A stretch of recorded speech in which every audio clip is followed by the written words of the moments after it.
Hello student, आज आपण बघणार आहात मेंटल हेल्थ नर्सिंग हा सब्जेक्ट आहे आपला आणि त्यामधलं टॉपिकचं नाव आहे psychiatric emergency.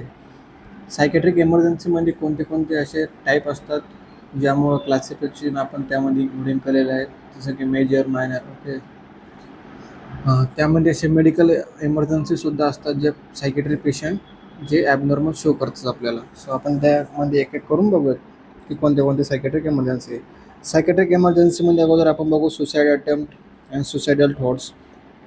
Suicidal attempt and suicidal थॉटमध्ये काय होतं की हे कॉमन एमर्जन्सी आहे सायकॅट्रिक पेशंटमध्ये, ज्यावेळेला पेशंट काय करतो, ट्राय करतो सुसाईड करण्याचं. ओके, मग तो सेल्फ हार्म करत असेल, ओके, स्वतःला हार्म करत असेल किंवा लाईक तो सांगत असेल कोणाला तरी मी आता सुसाईड करणार आहे, म्हणजे काही सायकॅट्रिक एमर्जन्सी किंवा पेशंट अटेम्प्ट करत असेल सुसाईड, ती सायकॅट्रिक एमर्जन्सीमध्ये इन्क्लुडिंग आहे. जसे की काय,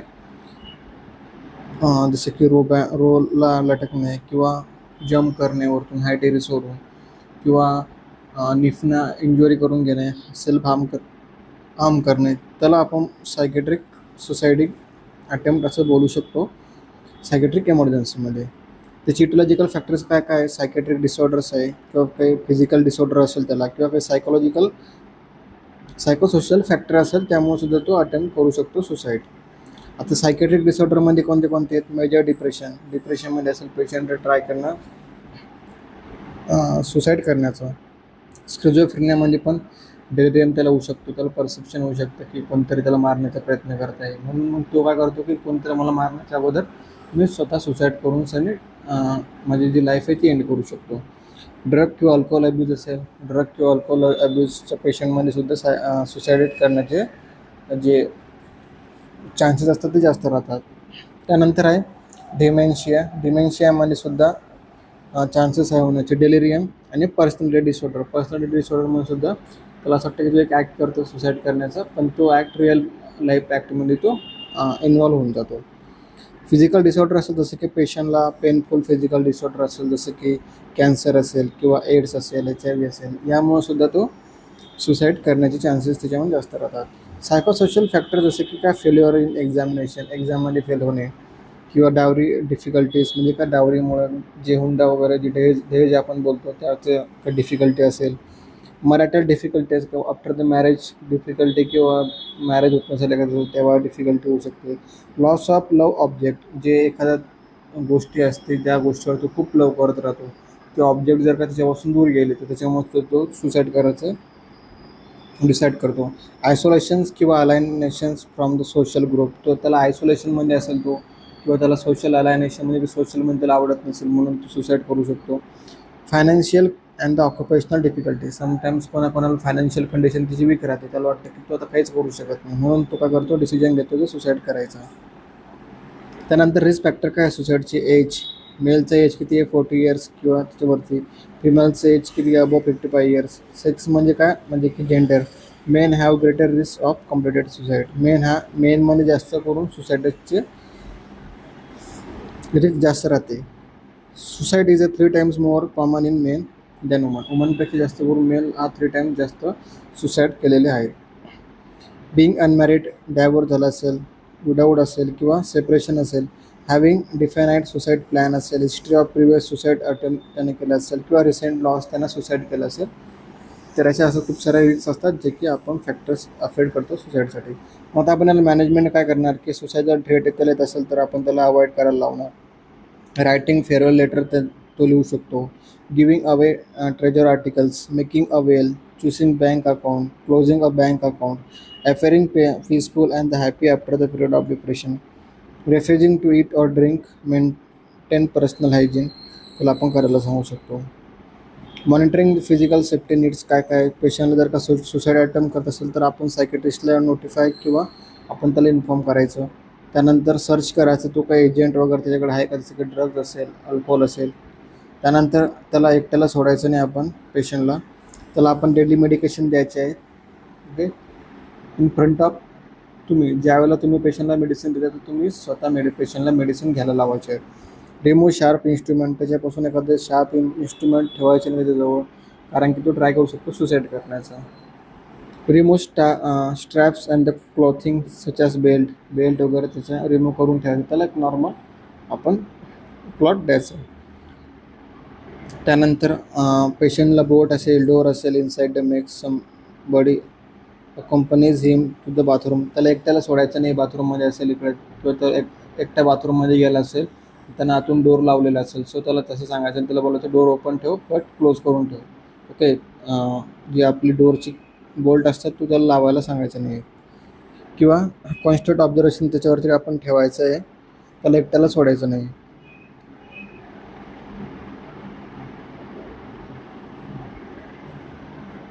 त्यानंतर त्याच्यावरती आपण हवरली मॉनिटरिंग त्याला आपण करायची आहे.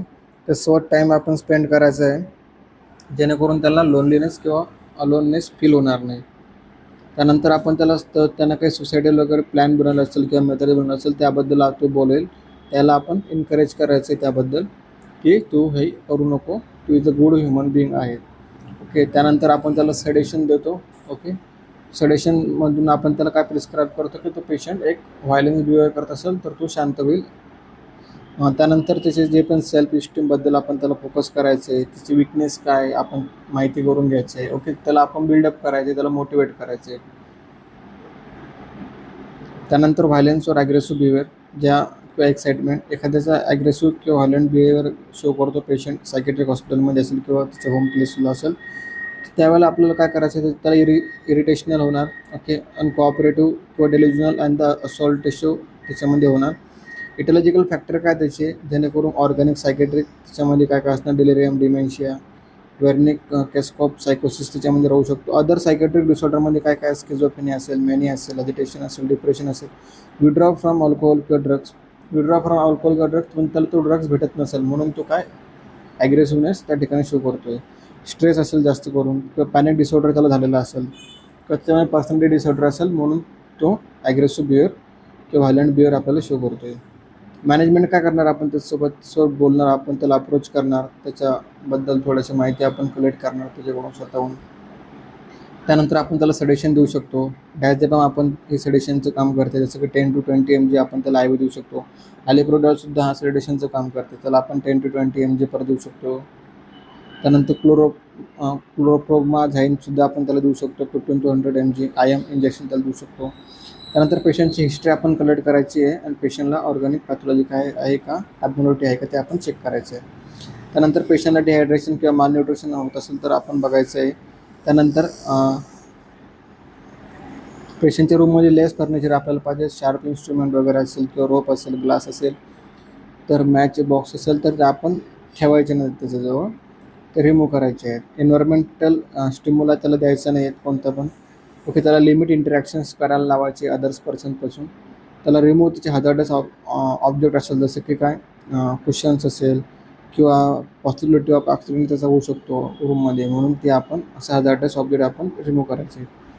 स्टे विथ द पेशंटसोबत राहायचं आहे, पेशंटला ऑब्झर्व करायचं आहे, पेशंटची अँझायटी रिड्यूस करायची आपण. ओके, आणि पेशंटला सिक्युरिटी फील करून द्यायची आहे. त्यानंतर redirect and the behaviour with physical outlet, encourage करायचं, त्याच्यासोबत टॉक करायचं आहे. त्याचं ॲग्रेसिव्ह फिलिंग होत असेल, लाईक आपण त्याच्यासोबत थोडं कम्युनिकेट करून त्याचं ॲग्रेसिव्हनेस कमी करू शकतो. पेशंटला आपण काय रिफ्यूज करायचे आहे, मेडिकेशन्स द्यायचे आहेत. ओके, त्याला restraints may be become a necessary, ज्यावेळेला तो जास्तच ॲग्रेसिव्ह होत असेल तर आपण रिस्ट्रेंट त्याला अप्लाय करतो. Guidance for the self protective when the handling aggressive patient, aggressive पेशंटला कम्फर्टेबल डिस्टन्स आपण ठेवायचं आहे, पेशंटसोबत प्रिपेअर राहायचं आहे की त्या ठिकाणी आपण निघून जायचं आहे म्हणून, कारण की समटाईम्स पेशंट आपल्याला सुद्धा अटॅक करू शकतो.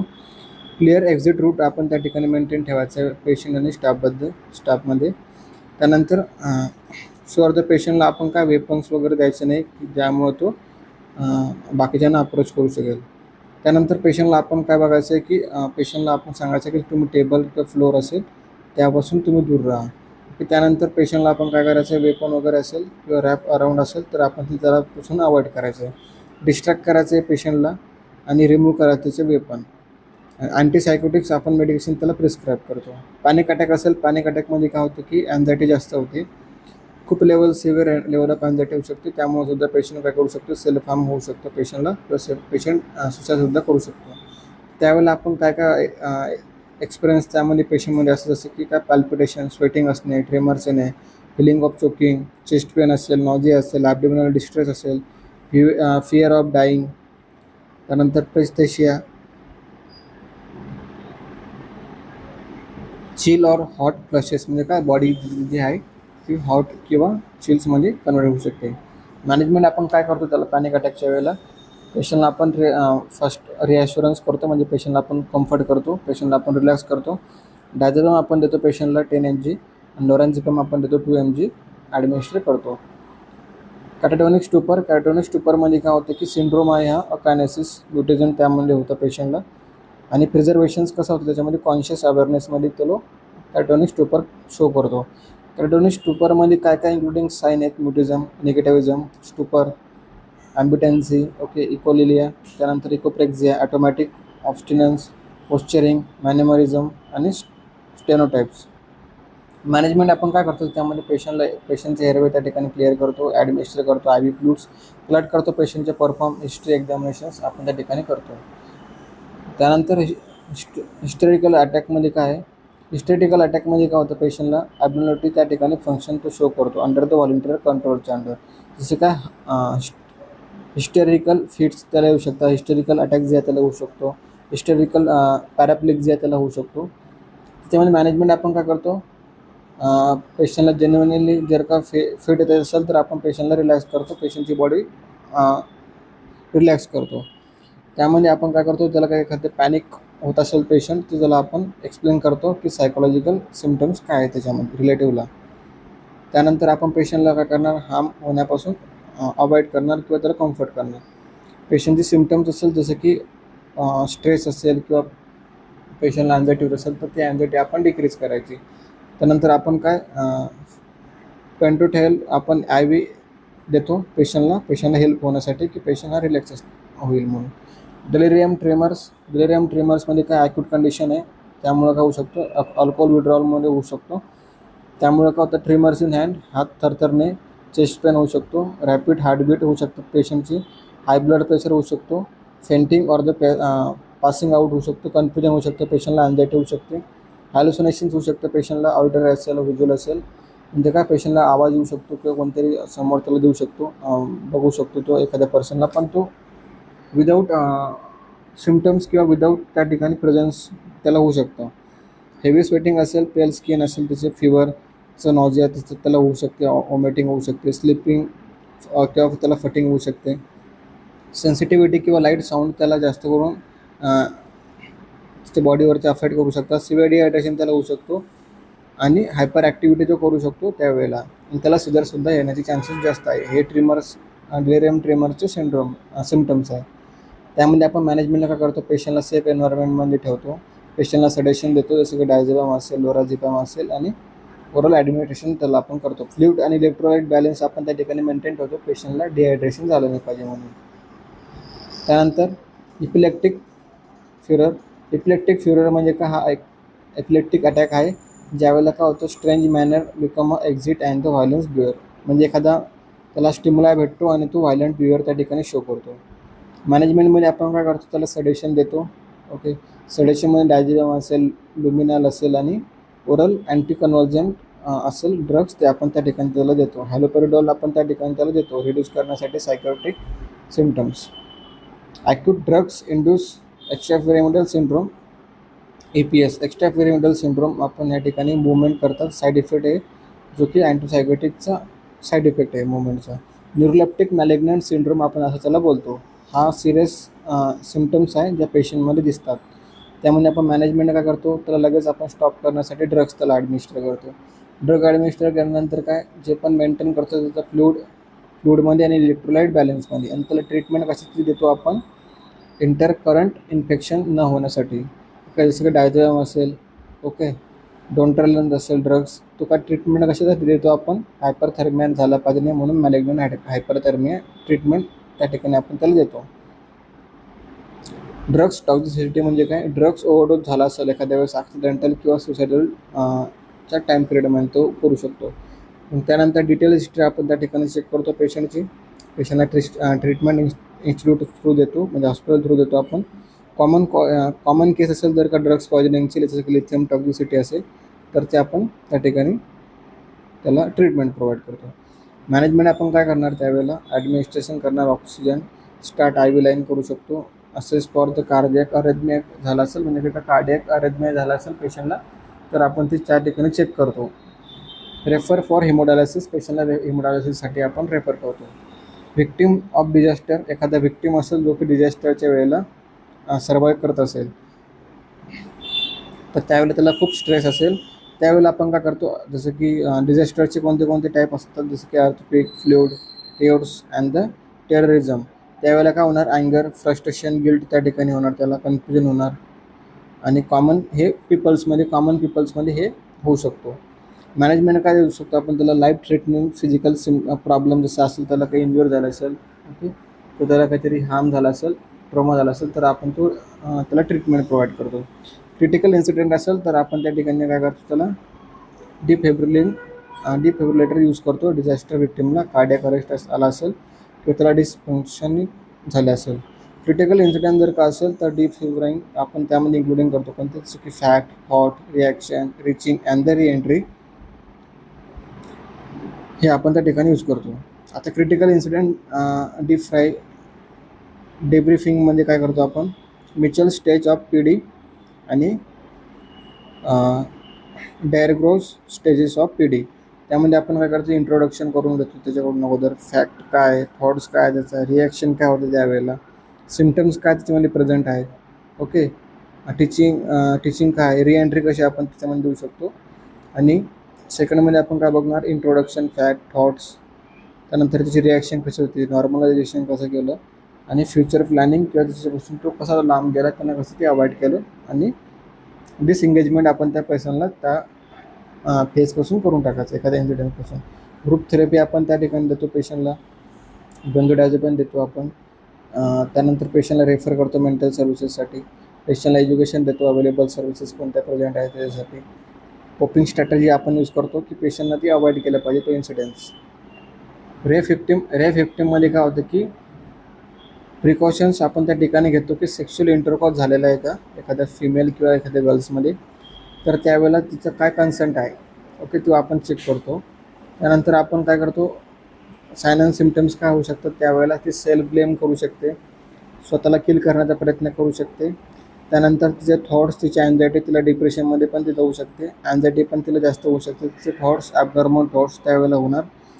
सायकोलॉजिकल ॲस्पेक्टनुसार आपण काय, तिला एक ट्रॉमा असणार, त्या ट्रॉमाचं नाव काय, trauma stress disorder, PTSD, post traumatic stress डिसऑर्डरमध्ये पण ती जाऊ शकते.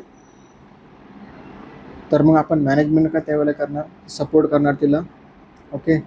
त्यानंतर फिजिकल एक्झामिनेशन करणार, कुठं इंजुरीज झालेली आहे का. त्यानंतर पिल्स देणार आपण प्रिव्हेंट करण्यासाठी प्रेग्नन्सी. त्यानंतर STD, HIV इन्फेक्शनचं आपण सॅम्पल किंवा टेस्ट करणार. पोस्ट ट्रॉमॅटिक स्ट्रेस डिसऑर्डर जर का तिला असेल तर त्यावेळेला आपण तिला काय करतो, आपण तिला व्हजायनिझमस आणि ॲग्रोमॅशिया सेक्शुअल प्रॉब्लेम असेल तर आपण तिला ट्रीटमेंट प्रोव्हाइड करतो. समरी अँड कन्क्लुजन आपण काय काय बघितलं आतापर्यंत ते आपण या ठिकाणी बघू शकतो. आपण बघितलं की सायकेट्रिक एमर्जन्सीमध्ये काय, सुसाइड थॉट्स असेल, ॲग्रेसिव्हनेस असेल. त्यानंतर अजून आपण आतापर्यंत काय काय बघितलं आहे, सुसाईड बघितलं, विड्रॉवल सिम्टम्स काय काय आहे. त्यानंतर अँगर, ॲग्रेसिव्हनेस ते आपण त्या ठिकाणी बघितलं. रेप व्हिक्टिम असेल, मेडिकल इमर्जन्सीमध्ये असेल तर का सायकेट्रिक पेशंटमध्ये, ते आपण या ठिकाणी बघितलेलं आहे. सो मी या ठिकाणी आपला हा टॉपिक संपलेला आहे. मी तुम्हाला ज्या नोट्स पण आहे क्लासिफिकेशनच्या नोट्स तुम्हाला मी सेंड करतो.